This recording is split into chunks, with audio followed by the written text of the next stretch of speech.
अभी 10 मिनट में आ रहा है कोई टाइम नहीं।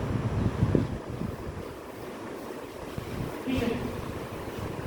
इकोनॉमी के बारे में अभी पहली क्लास है आज को डॉक्टर से ले लीजिए प्रोजेक्ट के बारे में सब्जेक्ट क्या ध्यान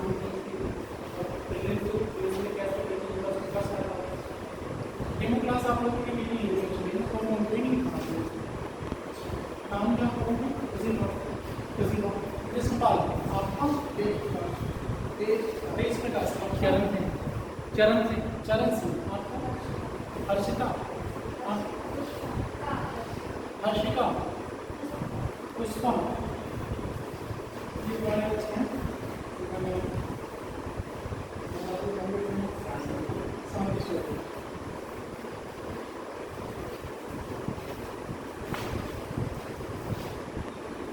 इकोनॉमी का वेटेज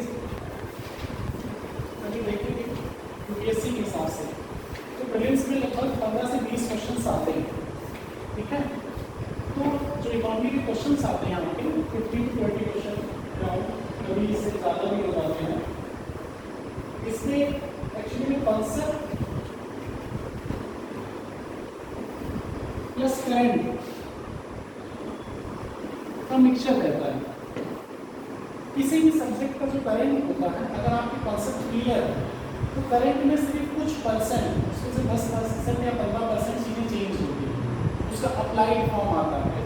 अगर आपके ये कंसेप्ट क्लियर है हर चीज़ों के हर टॉपिक के हर टर्म के आपको वो करंट का चीज़ें आप इससे अप्लाई कर दोगे। इसी का एप्लीकेशन पार्ट करंट है, कौन सी चीज़ कब यूज़ की गई कौन सी कब चीज़ नहीं, जो टर्म यहाँ पे पढ़े जाएंगे जो उसके बेसिस पढ़े जाएंगे। ठीक है, उसी के बेसिस पे इससे क्वेश्चन पूछे जाते हैं। ये तो पता होगा कौन कौन से वो हैं स्टेजेस प्रीलिम्स मेंस इंटरव्यू। ठीक है, पेपर्स पता है आपको। जीएस का पेपर था जो मेंस वाला है उसमें इकोनॉमी पूछी जाती है यूपी के भी और यूपीएससी के भी।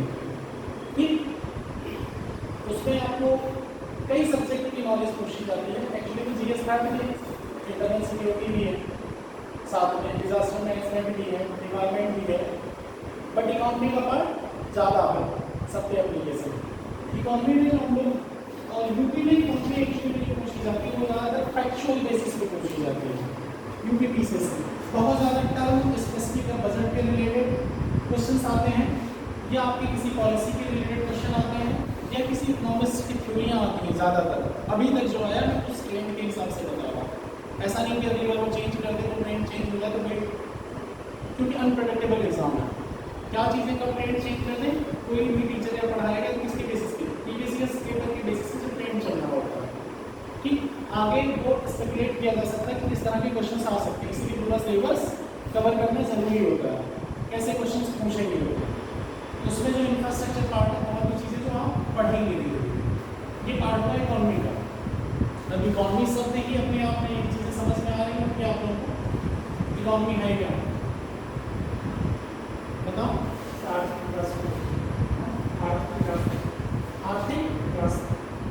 विकास आप बताओ। अर्थव्यवस्था हिंदी हो गई, अर्थव्यवस्था की हिंदी डेफिनेशन पूछना क्या कहोगे अर्थव्यवस्था किस देश का आज का कल्याणकारी योजना से पूर्ण कैसे आप बताइए। हाँ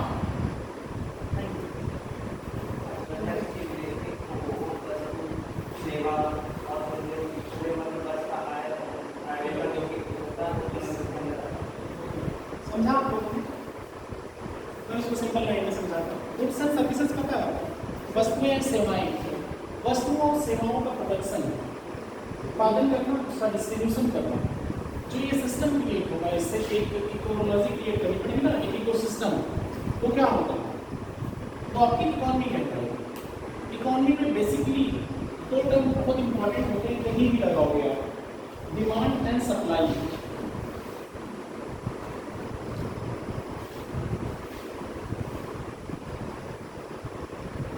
डिमांड एंड सप्लाई पूरी इकोनॉमी इसी के सामने हो गई है।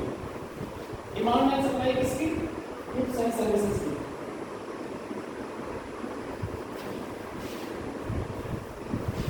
गुड्स मतलब हो गया वस्तुएं, डिमांड मतलब मांग, सप्लाई मींस आपूर्ति, पूर्ति, ठीक है।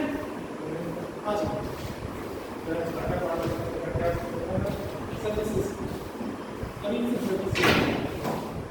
गुड्स एंड सर्विसेज, ठीक है। सर्विसेज मतलब हो गया सेवाएं, बस अभी जैसे स्टार्ट किया, ठीक है। तो वस्तुओं और सेवाओं का क्या होगा, किसी भी इकोनॉमी में पहले क्या उसका हम रॉ मटेरियल जुटाएंगे गुड्स के लिए, फिर उसका प्रोडक्शन कैसे होगा वो लाइन देखेंगे, फिर उसके बाद उसको लोगों के बीच में डिस्ट्रीब्यूट कैसे करेंगे, सप्लाई कैसे करेंगे ना। अब डिमांड कहाँ देखेंगे, कितनी किसकी जरूरत है, कहीं भी कोई भी टर्म आएगा, चाहे वो बैंकिंग से लेके इंफ्रास्ट्रक्चर कुछ भी पढ़ोगे इकोनॉमी में, ऑलवेज अगर आप इससे रिलेट कर ले गए, इसी का एप्लीकेशन पूरी इकोनॉमी घूमती है, कहीं भी डिमांड और सप्लाई कैसे बताया उसी डिमांड और सप्लाई, डिमांड और सप्लाई के अराउंड क्या घूम रही पूरी इकोनॉमी में। कोई भी वस्तु का, चाहे वो पैसे का हो, चाहे वो सामान का हो, किसी भी चीज का क्या होगा, डिमांड और सप्लाई की यही चीजें देखेंगे। हम महंगाई पे, आप बताओ महंगाई पे कैसे डिमांड सप्लाई को लगाते हैं। महंगी हो रही क्यों हो रही है, क्योंकि उसकी मांग ज्यादा होगी, डिमांड ज्यादा होगी, इसलिए वो महंगी हो रही है। और उसकी मांग खत्म हो जाएगी तो वो सस्ती हो जाएगी, डिमांड करेगी तो गिर जाएगी। तो उसको कंट्रोल करने के लिए सप्लाई साइड फोकस करेंगे ना। और इसी तरह अगर डिमांड कम हो गई तो सप्लाई साइड फोकस करेंगे उसे कंट्रोल करने के लिए, उसका प्रोडक्शन डाउन करने के लिए, उसका रेट बना रहे। इसी तरह मनी का सर्कुलेशन जो करते हैं, जो मॉनेटरी पॉलिसी हम तो उसमें भी क्या करते हैं, मनी की सर्कुलेशन भी रोकते हैं। यस सर, वो भी काम करते हैं। यस, अब रोड वगैरह जो बन रहे हैं इंफ्रास्ट्रक्चर, बीच में और क्लास में समझ गए, मुझे कंटिन्यू कर लेंगे तो मैं भी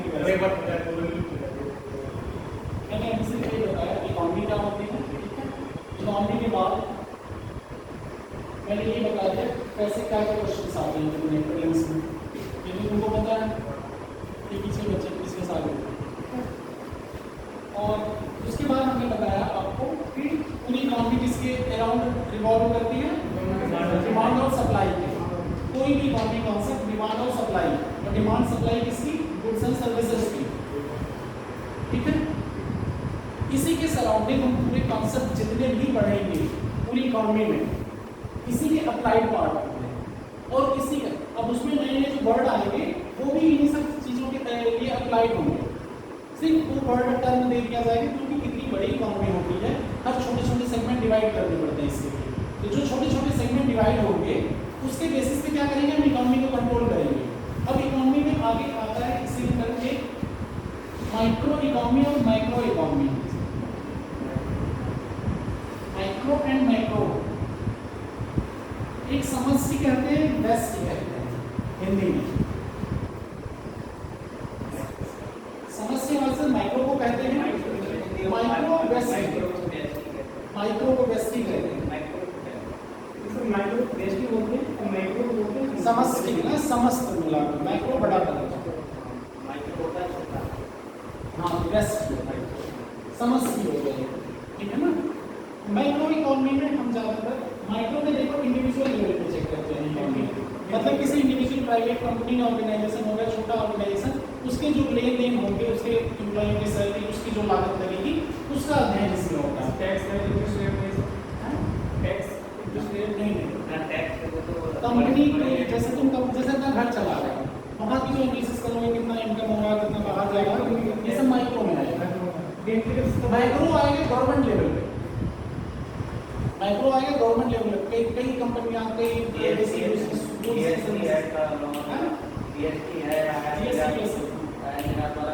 वो सब जो गवर्नमेंट चीजें करेगी वो किस में आएगा, माइक्रो में। हमारा मेन फोकस किस पे रहेगा पढ़ने में, माइक्रो। माइक्रो में कुछ कॉन्सेप्ट पढ़ लेंगे, बीच बीच में ग्राफ वगैरह है, कुछ डिमांड सप्लाई के डेफिनेशंस हैं, वो हम एक मिसलेनियस टॉपिक लेते हैं, उसमें चीजें कवर कराते हैं,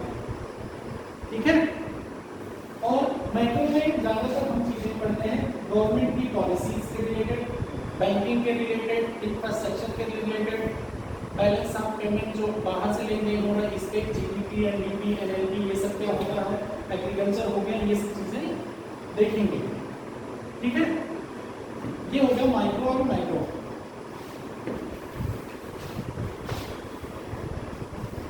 कहाँ कोई भी वो बता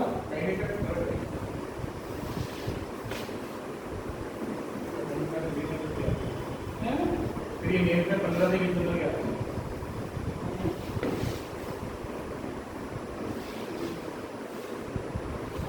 इकोनॉमी में पहले हम स्टार्ट करेंगे हिंदी का प्रयोग करिए, हिंदी भी प्रयोग जहाँ हिंदी बोल रहे हैं हिंदी में लिखते हैं।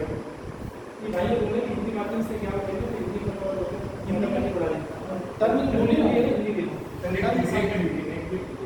इन पर कुछ टर्मिनोलॉजी यूज की तो इसका बताइए कि हिंदी बहुत से टेक्निकल आपको बता दो। यस, किसी भी पता है जिन लोगों ने दिया एग्जाम इसका उनको पता है, इसे पूछ लो आप। ठीक है ना, इंग्लिश वाले टर्म आसान होते हैं, हिंदी वाले दोनों भी चीजें में कॉम्बिनेशन पढ़ाता ही नहीं है, दोनों चीजें में बोल दिया आगे। इकोनॉमी में अगर हम आते हैं, हम इसमें पहला स्टार्ट करेंगे प्री हिस्टोरिक इकोनॉमी।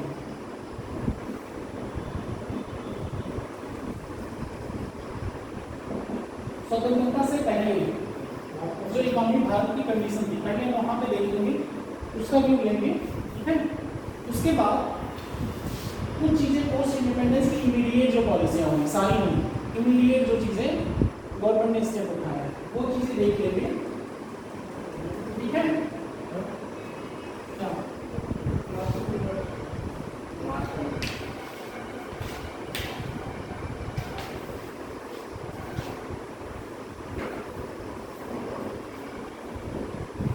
फिर उसके बाद हम आएंगे इकोनॉमी में पोस्ट इंडिपेंडेंस के बाद, आजादी के बाद। फिर उसके बाद हम ये चीजें इसको देखेंगे इकोनॉमी में क्या क्या चीजें होती हैं, जैसे एक होगा सोशलिस्ट इकोनॉमी, कैपिटलिस्ट होगा, हाँ वेलफेयर स्टेट, वेलफेयर इकोनॉमी नहीं होगा, वेलफेयर स्टेट होगा। एग्रीकल्चर इकोनॉमी नहीं होगी, वो एक सोशलिस्ट, एक मिक्स्ड और एक कैपिटलिस्ट इकोनॉमी है, और वो हमारी पॉलिसियां होंगी किस पे फोकस करें, सोशलिस्ट समाजवादी, एक समाजवादी होगी, एक पूंजीवादी होगी और एक मिश्रित। ये तीन उसके बाद पढ़ेंगे। ठीक है, उसके बाद फिर हम आएंगे अब की बात, इसके बाद तो हमने पढ़ाया है एक्चुअली में पहले आ जाएंगे हम मनी सप्लाई पे, मनी सप्लाई और बैंकिंग करके देखेंगे। पहले उसमें जितने टर्म आए हैं वो देखेंगे। ठीक है, फिर उसके बाद जाएंगे जीडीपी एनडीपी पढ़ाने। पहले मनी सप्लाई देखेंगे और बैंकिंग देखेंगे, फिर उसके बाद हम आएंगे, पहले इसमें जितने टर्म आए वो अभी टर्म समझना जरूरी है।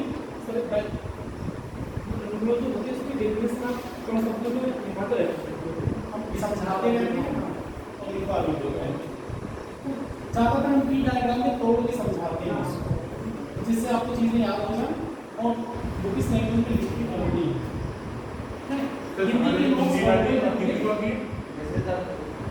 हिंदी के नोट्स कैसे अवेलेबल है ये आप ले लीजिएगा, पीडीएफ आपको मिल जाएगी लोगों के पास।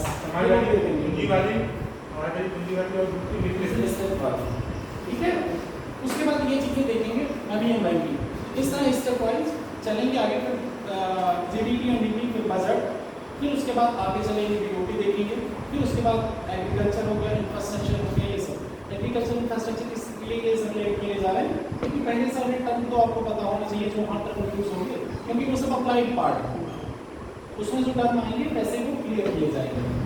वैसे तो जो हमें सिलेबस शेड्यूल दिया गया उसमें कई चीज़ें पहले भी डालेंगे, लेकिन मुझे चीज़ें उसके हिसाब से ले जाने जिस हिसाब से आपको चीज़ें समझ में आए। ठीक है, अब हम आगे पे स्टोरी पे स्वतंत्रता से भारत, पहले भारत क्या थी फाउंडेशन कंडीशन, कोई बताएगा क्या क्या प्रॉब्लम? जिस दिन भारत आजाद हुआ उस दिन मतलब आज़ादी की पूरी संध्या से पहले या संध्या के बाद, आज़ादी के जस्ट बाद, जैसे 15 अगस्त 1947 को 12 बजे आज़ाद हुआ, तो 15 अगस्त को हमारे सामने क्या समस्याएं थी? इकॉनमी, बाजार, ये थी सारे सेक्टर बताओगे? रोजगार कैसे दें, रोजगार की दिक्कत थी। हमने पैटर्न देखा अपना, हम ये देखा पहले अपने तुमने एम्प्लॉयमेंट बता दिया, इससे ठीक है एम्प्लॉयमेंट हो गया सर। और दूसरी बात हमारे आर्थिक सुरक्षा का मामला था, हम इकॉनमी में पूछ रहे हैं। बोले भी मैंने हो गया शिक्षा, शिक्षा संबंध शिक्षित नहीं होंगे तभी इकोनॉमी नहीं होगी हमारी शिक्षा, बैंकिंग इंफ्रास्ट्रक्चर, बैंकिंग है, इंडस्ट्री कमी, नौकरी कमी,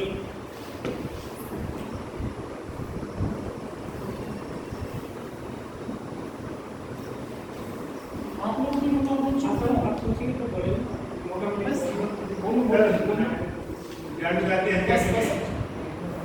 ये स्वतंत्रता को भारत में व्यवस्था की आर्थिक विकास था, आर्थिक विकास नहीं होती थी पहला, आर्थिक विकास, जनसांख्यिकी संचलन बहुत से डेमोग्राफी की, जनसांख्यिकी कहते हैं डेमोग्राफी। एक बार हिंदी में लिखा डेमोग्राफी आता है, डेमोग्राफी लिखा आता है कृषि क्षेत्र की जो और सेक्टर बताओ, इंडस्ट्रियल इंडस्ट्रियल सेक्टर हो गया,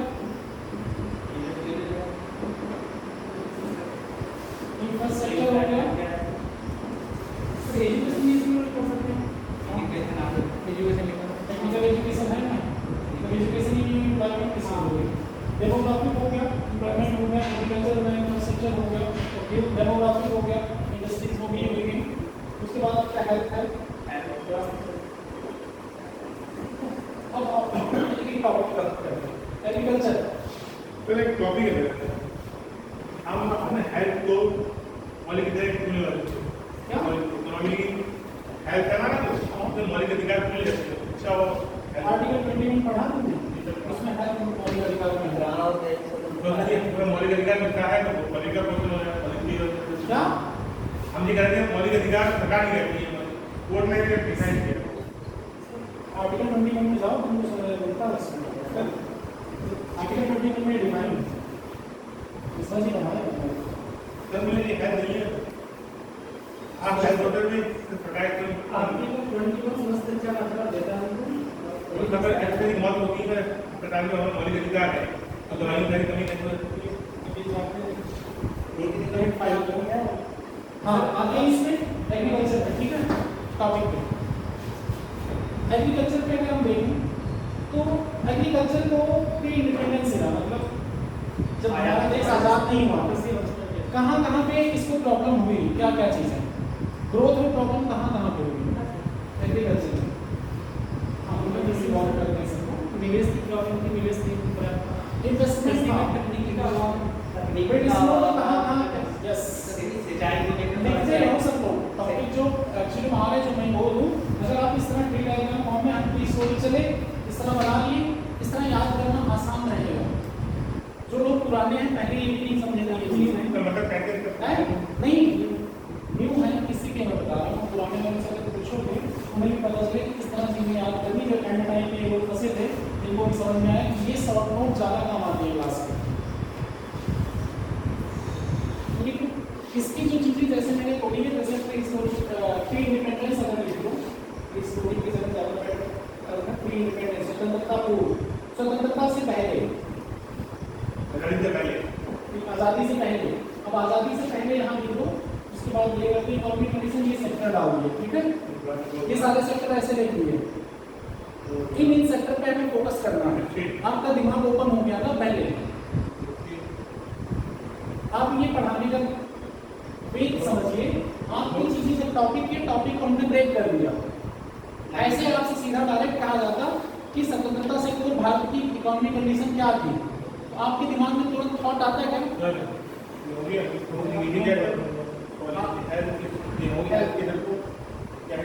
हेल्थ, हेल्थ किधर को डेमोग्राफी, इंफ्रास्ट्रक्चर, संरचना और संरचना कहते हैं।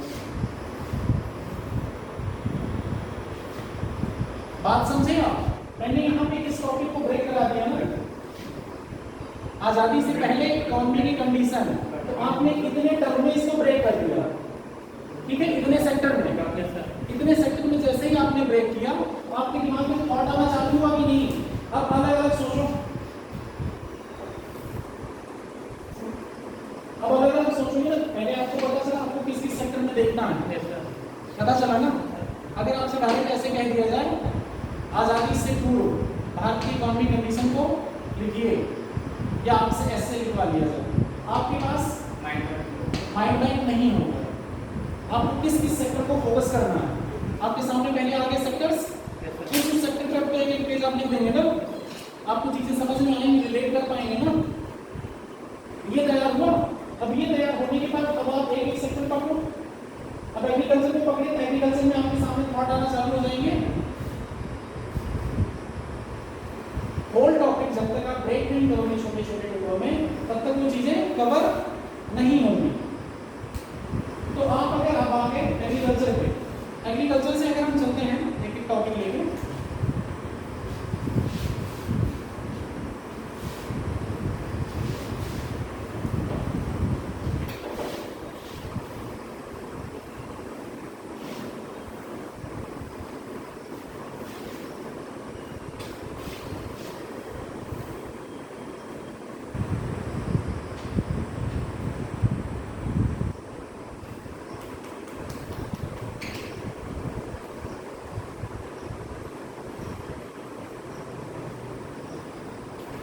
बात करें